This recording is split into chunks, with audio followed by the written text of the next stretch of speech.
1,000 years ago, a group of people left Earth and organized the League of Free Worlds. One of the planets that humans took over was XT-59, which was covered in impenetrable swamps. This didn't stop humans from building a city where a total control system keeps its population isolated from the outside world, forces contact surveillance, and has very strict requirements. The system even chooses a person's spouse and job. Christy hated the job they gave her and her assigned husband even more, so she abandoned them only to immediately get arrested. Christy and 8 other prisoners are taken to a special prison facility, where they must stand against the wall for a few minutes so they can be scanned. All personal data is collected by the system and sent to the central computers for the president to see. Then he tells his advisors who should be arrested and for what. While they finish scanning everyone, the guards bring in a 10th prisoner with a bag over his head. The captain explains he would love to shoot them all but the law doesn't allow him to, so instead the prisoners will be released on the swamp lands. If they survive long enough to cross 300 kilometers due east, they may find the Islands of Happiness, which grants them redemption. However, Christy has never heard of anyone who actually reached the islands because the swamp lands are full of danger. Next, the prisoners are taken outside and the guy with the bag is told to keep going. However, he's suspicious and kicks a rock, revealing that the electrified fence is still up. The man thinks they were trying to kill him and make it look like an accident. Then the captain announces a sentence of exile and finally removes the bag so Irvin can see again. Before leaving, the guards drop a box with supplies and the captain tells them to be gone in an hour. If anyone stays near the facility, they'll be shot down. The captain reactivates the fence before leaving with the guards. Maria immediately freaks out and tries running into the fence, but Christy stops her. Irvin says they should introduce themselves and they learn that Just already served time and knows the swamps very well. The conversation is interrupted when a terrifying creature bursts out of the ground, shaking its branch-like body for a second before hiding again. Irvin explains it's called saw-wort and it can sense vibrations that guide its attacks. Afterward, Irvin opens the box and the prisoners start pushing each other to get to the supplies first. Irwin only grabs a knife and tells Christy to drop what she got because she won't need it. Suddenly Just closes the box and says that nobody here could survive the swamps, so they should follow him. However, Irvin and Christy refuse to go with the group because they want to find the islands, which Just doesn't believe in. Before leaving, Irvin asks for his and Christy's share of the supplies, but Just refuses. Then Irvin grabs and threatens to kill Kime, which would result in everyone getting shot by the guards because attacking each other is against the rules. Just has no choice but to give them their food and tools, only for Just to surprise him by asking for the box itself. He even agrees to pay with all his food. Just accepts and his group puts their own supplies in the provided bags to leave. Christy wants Maria to come with them but Irvin refuses, explaining that woman is too unstable and will only slow them down. He doubts Maria will survive and wants it to be Just's problem. Irvin shares the details on how a team of 2 is perfect for survival and Christy realizes he's been thinking about this for a while, so she calls him a calculator. Irvin makes Christy walk ahead of him because she's lighter, meaning she can find any deep swamps without getting stuck. He'll be dragging the box along with a rope tied to his body. After a few hours of walking, the duo is approached by Layla, who wants to come with them and even promises to share her supplies. Irvin is considering their options when suddenly someone opens fire on them. Irvin and Christy run to hide behind some rocks and soon the fire stops. Layla wasn't hit, which means the shooter was going for Irvin. He tells Layla to leave since she's clearly the reason behind the attack, and a furious Layla runs back to her group. Afterward, Christy and Irvin continue their journey by crawling on the ground, keeping the box behind them as a shield. Christy notices weird little creatures on top of the box, but Irvin assures her they're peaceful. Once they've crossed the magnetic ridge, Irvin stands up because guns don't work there. He hides behind some rocks to spy on the other group and confirms they've been following his trail. Irvin also notices they're missing a prisoner right before a light indicates the facility's cannon was fired, meaning a man stayed behind and got killed. Christy wonders if the islands are real and Irvin says that the captain almost killing him with the fence is proof they are. If the prisoners truly had no chance of survival, they wouldn't have wasted time trying to kill him. Irvin keeps claiming he knows the swamps well but he's never been there, which Christy finds contradictory. Meanwhile in the facility, the captain talks to the president, who is angry because they failed to kill Irvin.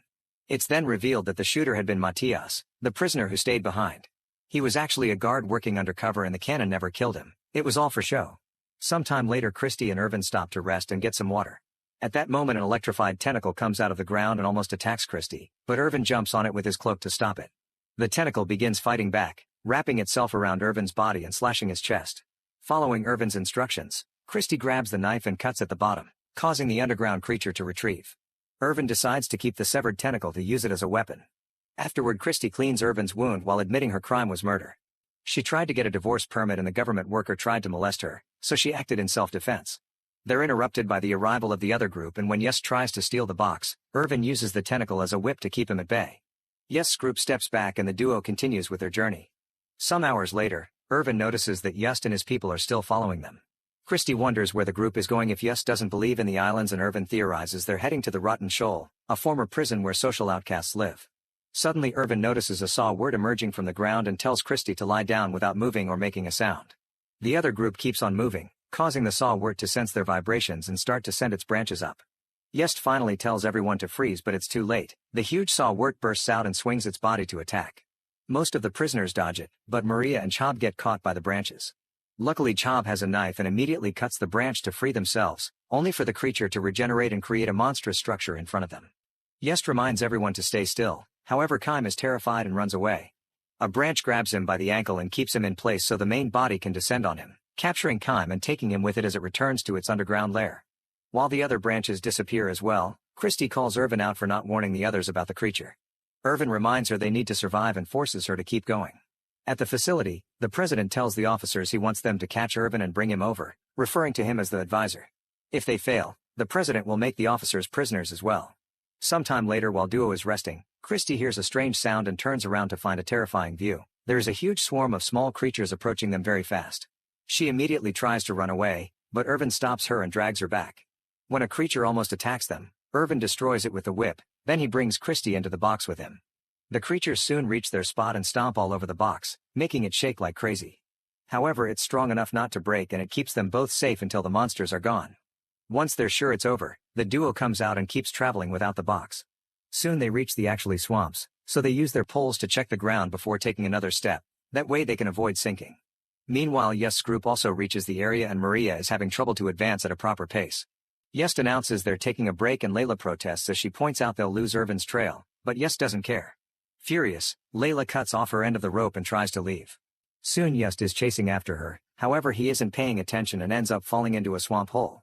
Layla laughs at him as he begs for help and Chob considers rescuing him, but Layla stops him. She explains Irvin used to be an advisor for the president and he has all the required information about this area, so they should be following him and not Yust. Most of the group agrees and leaves with her, but Yan stays back and helps Yust to get out of the hole.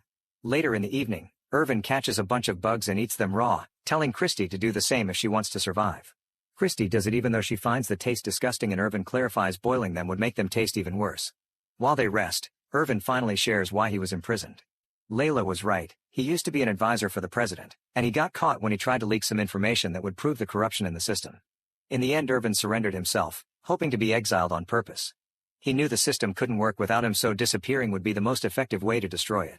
In the facility, the captain discovers the system is going through some errors that cause the communication satellites to fail. However, nobody can restart it because Irvin is the only one who knows the code. Sometime later, Layla's group sees two people nearby and approaches them thinking it's Irvin and Christy. However, it turns out they're two prisoners who have been stuck there forever and survived by becoming cannibals. They immediately attack the group and capture Maria while the others run away. Christy can hear her screaming in the distance and wants to go back for her, but Irvin stops her because it's dangerous. Maria's screaming stops when the cannibals kill her with a rock. Afterward Christy takes a moment to grieve and wonders who could come up with this horrifying punishment, so Irvin admits it was him. Christy considers him a monster, but Irvin points out nobody protested against the law when it was announced, so the general population is as horrible as he is. A furious Christy keeps on insulting him, saying Irvin's consciousness woke up too late. Being confronted with his own guilt, Irvin runs away and starts screaming to get a creature's attention, hoping to self-delete. Nothing shows up and Irvin thinks not even monsters want him, so he agrees to keep on guiding Christy. Still angry, she admits the captain had offered her freedom if she killed Irvin, but she refused. Meanwhile Yust and Yan find Layla's group and get ready for revenge.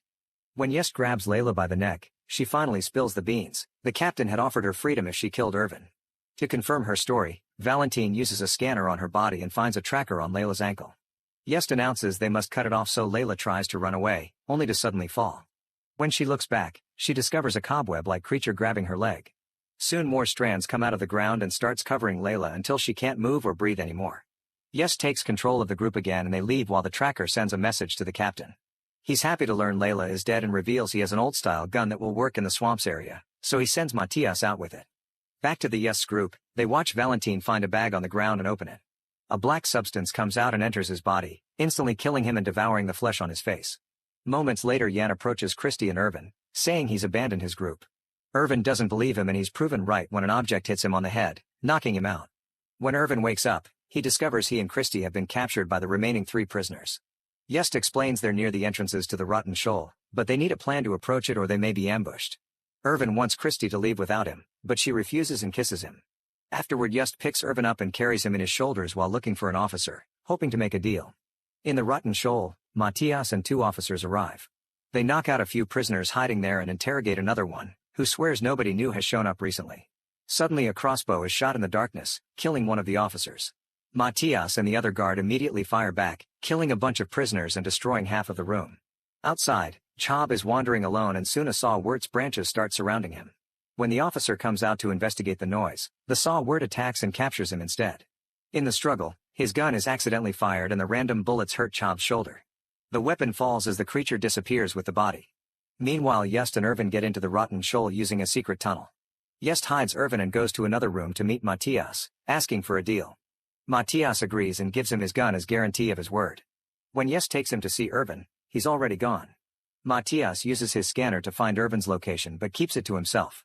Yust walks ahead to start the search and Matthias gets ready to shoot him, which Yust hears and causes him to shoot first. However, the gun has no bullets and Matthias quickly brings him down with 2 shots. Next, Matthias checks behind a curtain thinking that's where Irvin is hiding, but the people his scanner detected are Jan and Christy. After killing Jan, Matthias captures Christy and threatens to kill her too if Irvin doesn't come out.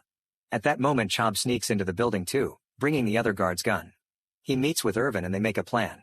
They come out of hiding and Irvin agrees to surrender in exchange for Christy. Matthias lets go of her, but before Chob can shoot Irvin as planned, Yust reappears and stabs Matthias in the head from behind. As he dies, he accidentally shoots his gun and hits Christy, but luckily it's just a sedative and not a real bullet. Afterward, Irvin thanks Yust, who is in great pain. He asks for Matthias' poison capsule and Irvin hands it to him so he can have a peaceful death.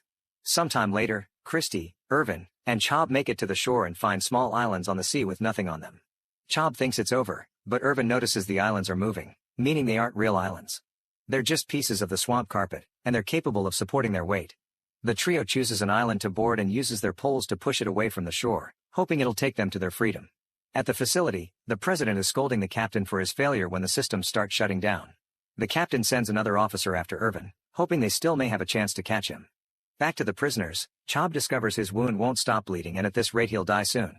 Not wanting to wait, he jumps into the sea and says goodbye to the others before a creature drags him underwater to be eaten. A few hours pass and the duo is found by the officer in an aircraft, but it's too late. The system fails again without the code and the aircraft crashes into the ocean, quickly sinking. The duo realizes Irvin's plan worked and the government system is going down, so they celebrate. Their happiness is interrupted when they notice a waterfall ahead of them. Using Irvin's science knowledge, he and Christy make a cocoon using the island and hold their breath as the water throws them down. Sometime later, the waves drop the duo on a different shore, which appears to be empty. Irvin knows there's a hidden military facility hidden around here, but he doesn't know the last digit of the password because the president chose it. Since they'll only have 2 tries, Irvin calculates the possibilities on the sand, but Christy says he should be thinking about the last thing the president said before entering the code. Following this advice, Irvin approaches the control panel and first enters a wrong code on purpose to confirm the system is working well. Then he enters a code using the last number the president said to him, which successfully makes an entrance appear on the mountain. The duo goes inside and finds an aircraft ready to leave the planet. However, Irvin says it only has 1 seat, so Christy should leave without him. Christy tells him she'd rather stay with him because she loves him and kisses him. Minutes later, the couple is leaving in the aircraft together because they're sharing the seat. Eventually they reach another planet and the League of Free Worlds learns about the atrocities in XT-59 system. Thanks to them, peacekeeping forces are sent to free the citizens of that planet, and in 10 years a new system takes over, but this one ends up being worse. Make sure to subscribe and turn on notifications so you can watch more videos like this. Thanks for watching.